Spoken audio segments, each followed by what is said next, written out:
7 anos que a família tenta educar a molecada no mundo tecnológico. O tempo na internet é limitado, 3 horas por dia, e se sair da linha... A gente está aqui para ensiná-los, então não precisa esconder da gente, precisa entrar em sites e logo que a mamãe chega, vocês tiram. Já peguei, né, mulheres peladas. Essa idade que requer um monitoramento maior. A partir dos 10, 12, 13 anos, quando chegarem já na adolescência, na juventude, eles já terem o autocontrole, o automonitoramento, não precisarem mais que a gente exerça o monitoramento.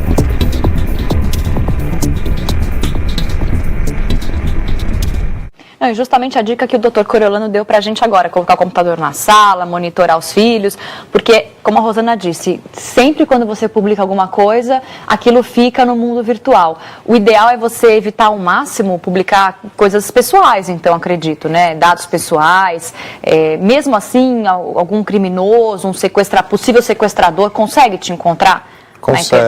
Consegue te encontrar, rastrear o teu perfil, o teu comportamento.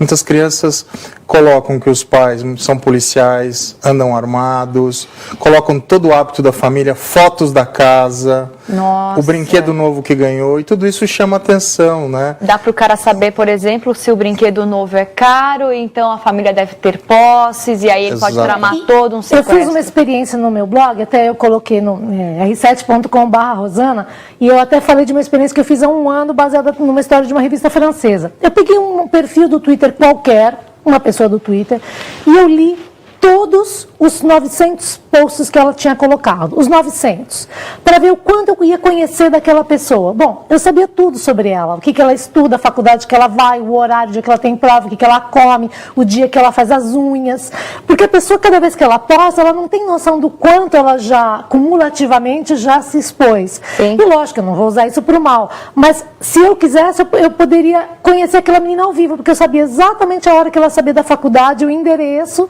e eu poderia esperá-la na saída com a foto dela e falar: olá, eu sou a Rosana, imagina o susto. Quer dizer, você rastreou como uma forma de experiência, né? Uma forma de investigação jornalística. Público, exatamente, quer dizer, mas tudo isso é público, porque além do que você publica sobre si mesmo, tem o que as outras pessoas publicam sobre você. E falam Seus sobre colegas você. põem fotos suas, eles colocam em álbum, em aberto. Então, se você for ver, você consegue ter a vida inteira da pessoa. E o pior, quando a gente vai responder aquelas perguntas de senha, em geral é nome da primeira professora, nome de... Se você publica o nome do seu primeiro cachorro, da sua professora, o nome de solteiro da sua mãe, você já respondeu as perguntas da sua senha. Claro, teve deu gente todas as que foi pistas, hackeada né? assim. Exatamente. Teve um caso até famoso, acho que foi da Sarah Palin, Sim. que ela foi hackeada, o e-mail da Sarah Palin foi hackeado porque uma das perguntas de segurança eram coisas que ela contou na biografia dela. Nossa. Então tinha o nome de solteira da mãe, nome do cachorro, data de nascimento dos filhos. Vários famosos brasileiros foram hackeados no Twitter porque a senha era o nome, as combinações do nome dos filhos com a data de nascimento. Rosana, vamos aproveitar, vamos dar a dica do seu blog, também está relacionado a esse assunto, né? Vamos lá. r7.com/Rosana, e tem um post que foi feito recentemente, antes do programa, chamado Show, o nome já diz, e que fala exatamente isso, sobre a maneira desmedida com que a gente se mostra na internet, por uma questão de querer realmente se exibir. A gente vive numa época de grande exibicionismo.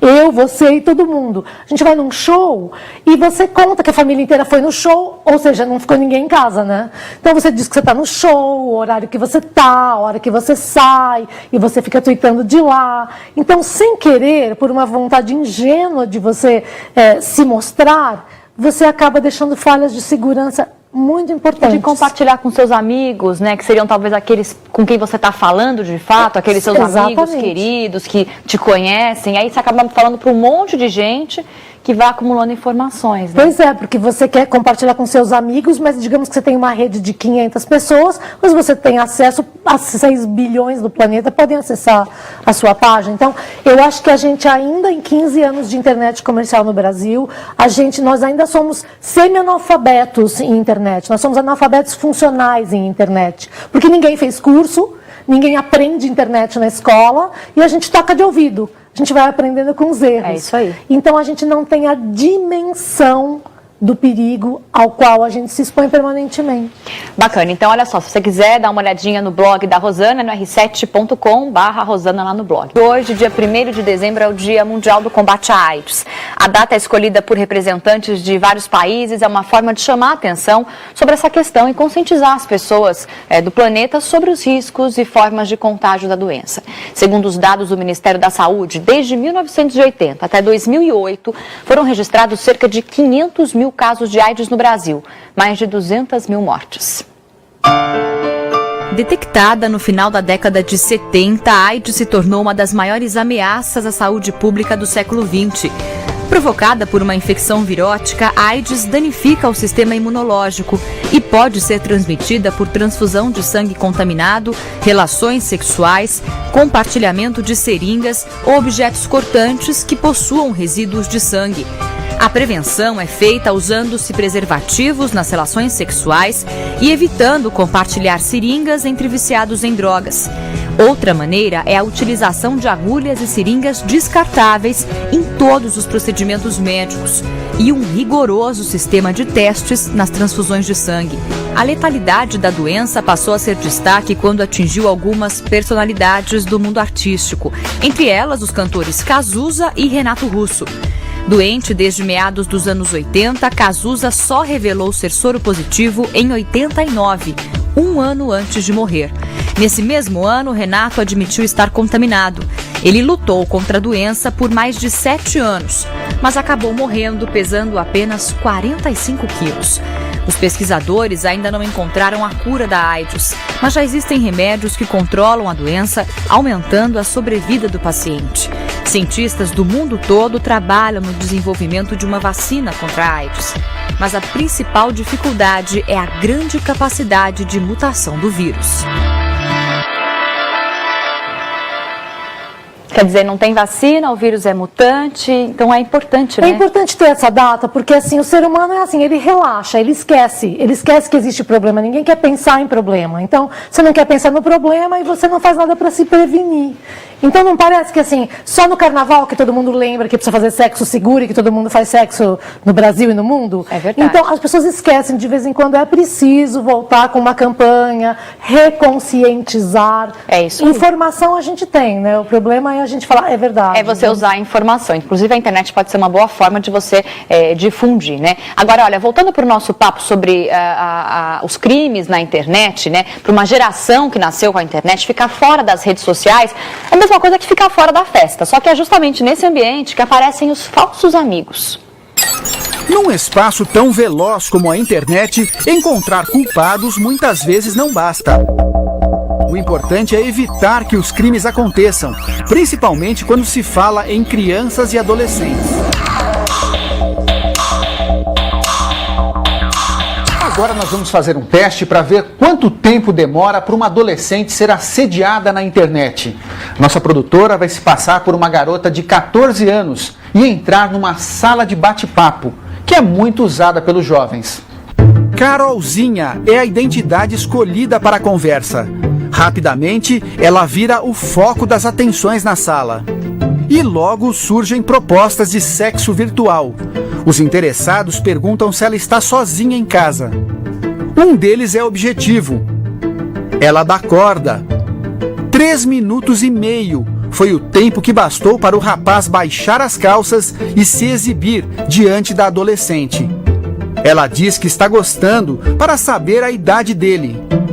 Um homem de 40 anos, que no final revela a identidade. Você está na frente de uma tela de computador. Se você tiver uma imagem muito forte, essa imagem vai te marcar.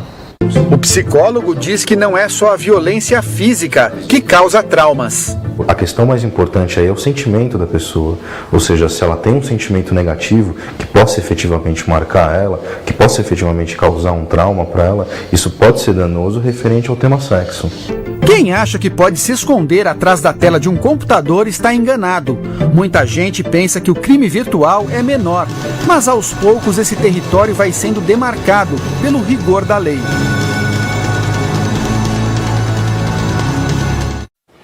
Doutor Coriolano tem uma história que se refere a isso, inclusive, que a gente pode contar para ficar de alerta, né? Sem dúvida. Um professor conversava com seus alunos pelo MSN e recebeu uma mensagem na tela, ele clicou e perdeu o seu MSN para um hacker, que passou a interagir com os seus alunos, fazendo-se utilizar da credibilidade daquele professor, influenciou algumas alunas a ficarem nuas na webcam. Ele foi processado e foi condenado sob o pretexto de que ele não teria avisado as alunas em tempo.